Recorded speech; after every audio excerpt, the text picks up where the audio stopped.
Hello and welcome. Today we are asking the question, are things just getting worse and worse on this planet? Or does life just get more and more beautiful? Or can those two things be happening simultaneously? Or is it just a bad question? About 2 years ago, I began a habit of going for a very long walk in the woods every morning.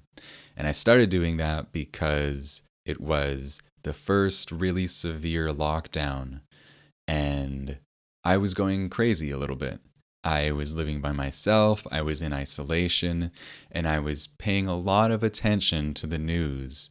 I don't own a TV and I haven't for a long time, but just on my phone or on my computer, I was just really keeping up to date on this unfolding, bizarre story we were living through.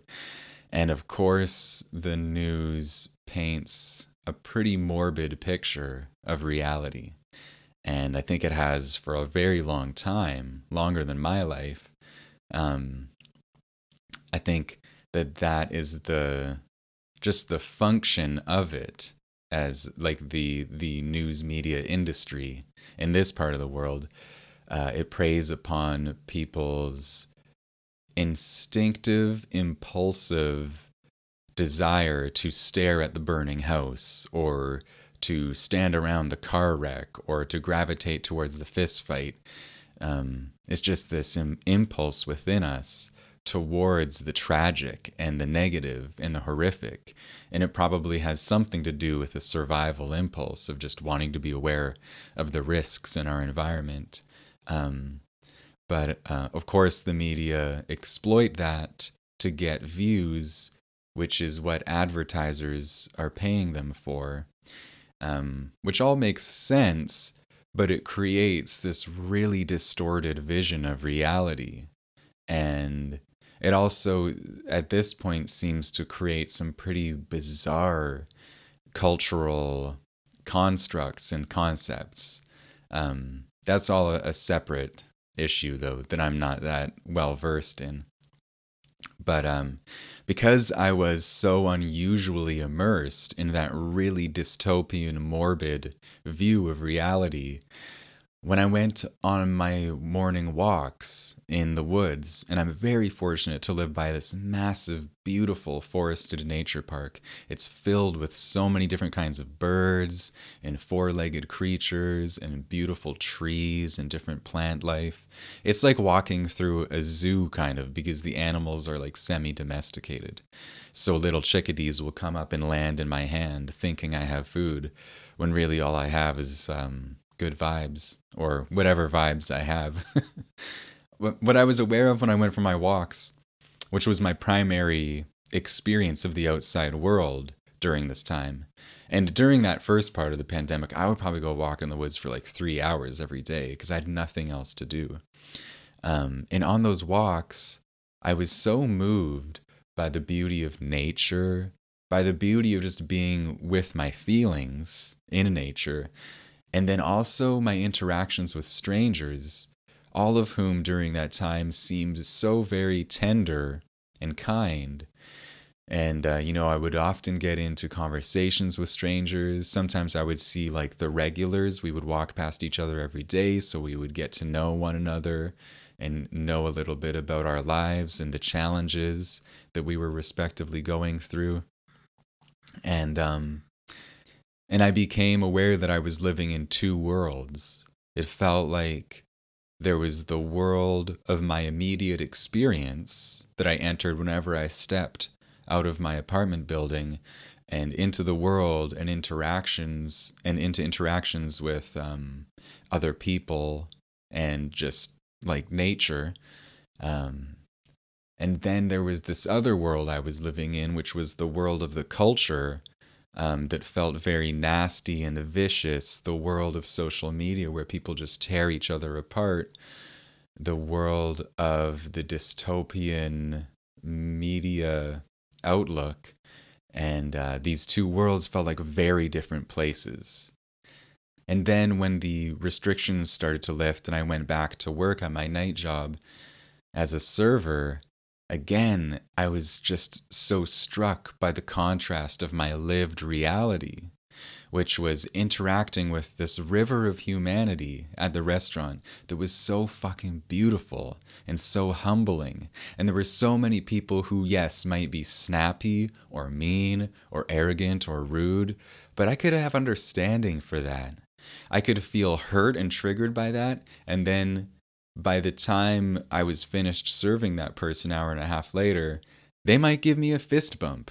We might, like, that happens. The people who I usually like butt the heads with the most, there's sometimes the greatest sense of kinship or resolution when you walk a couple steps further with that person, even in the most inane interaction. Um, so my lived experience was still filled with conflict and sadness and confusion and challenges, but there was such an easy path to softening, and there were so many beautiful people, and it is such a gift to be able to interact with them and experience that, and the beauty of that, and the sacredness of it, and the sense that it's always kind of getting more rich and more beautiful is such a stark contrast to that other world, that kind of cultural reality where it really looks like things are just getting worse and worse and people are so fucking mean and things are really hopeless and bleak. Um, yeah, those two worlds feel so different and so distinct. Because again, in that immediately experienced life that I live, there is really this sense that things just get more and more beautiful. And I think about a statement a friend made to me many years ago. He was in his 70s at the time and he's passed away since, but he told me, he said, Miles, wisdom is awareness plus experience. And I didn't really think about that or see it as profound at the time. But now I think it's insanely profound because it's probably somewhat true. And what it means is that simply by living your life and having some awareness of the experiences you're going through, you're collecting this inner gold called wisdom. And what this rich treasure trove of wisdom does is it makes it so that life becomes imbued with beauty and meaning more and more and more. Because the more wisdom we accumulate, it's like we can appreciate the profound little things more. Someone who's very wise can see a child playing in the sprinkler and understand that they're witnessing some glorious manifestation of the divine. Someone who's been blessed with wisdom, maybe through suffering, someone who's been alone for a very long time, they'll be able to feel the tenderness of connection, even just with a friend in the slightest way. They'll be more open to the beauty of that. And that's one of the most amazing things, because we can have all the experiences possible, but what makes an experience really profound and beautiful is the quality of attention and presence that we can be there with. You know, if I'm just numbly, blindly stumbling through all of these amazing experiences, I'm not there. I'm not experiencing them. But if I'm really present and sensitive and aware of the beauty and the sanctity of what's going on, the littlest, most seemingly mundane things can be quite transcendent and profound. Anyhow, that's a hell of a tangent. Coming back to the question that I started with, in the last couple weeks, I think that dystopian reality has felt bigger to me. It's felt like really weighing me down, this sense of rage and anger and frustration, and like the world is a miserable place and it's just getting worse and I fucking hate it here. I've just been feeling a lot more of that than I have in the last 2 years. I think I've been very fortunate, very privileged to be buoyed just by the things I've been focusing on and writing, and different things have given me this inspiration and this light that have carried me through a difficult chapter.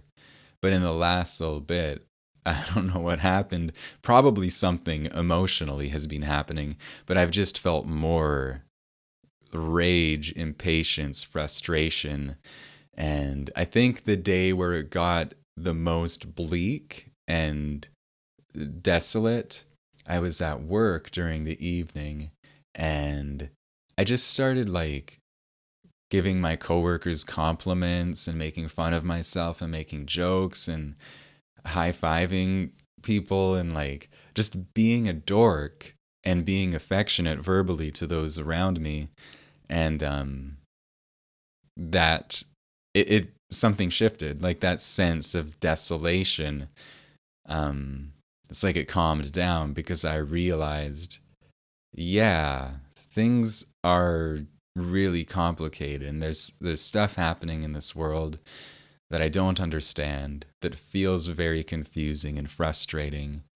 And within that, I can still have I can still exchange love with people. There still is all of this beauty and sacredness, and we're all fucking confused. We don't know what's going on, and it's hard, and people have strong opinions about things, and they butt heads, and it's that's part of it. And yet we can still laugh together, we can still love each other, we can still joke together. And yeah, I guess on that day, going for a walk in the woods wasn't enough. That didn't lift me out of my existential dread, but just joking and exchanging kindness with others, that did it. That I guess that connected me to the other world. If I'm talking about two worlds, that kind of like cultural dystopia, and then the timeless world that I can personally connect to through nature or art or creativity or sincere human connection and love. Yeah, I got grounded back into that. Thank God. But yeah, to answer the question that I started this with, very subjectively, because obviously I can only answer from my own perspective and my own experience. I feel like for me, life just does keep on getting more and more beautiful. And that doesn't mean that there isn't in my own life suffering and loneliness, confusion and frustration and anger. All of those things are fixtures of my world and my life. So I guess both of those things are real. I live in both of these worlds, right? I live in this very messy, confusing world where very sad and challenging things are constantly happening. And I have the ability to live within it, holding a connection to something else, something timeless and beautiful and sacred and loving. And without regularly kindling my connection to whatever that is, that timeless beauty, I don't know how I would continue. I don't know how I would function. And that's why things like my daily walk in the forest are so important, because it's something that doesn't require any complicated math or processing or achieving anything or being worthy of anything. It's just stepping out the door and walking into this beautiful world. And the same thing, interacting with people.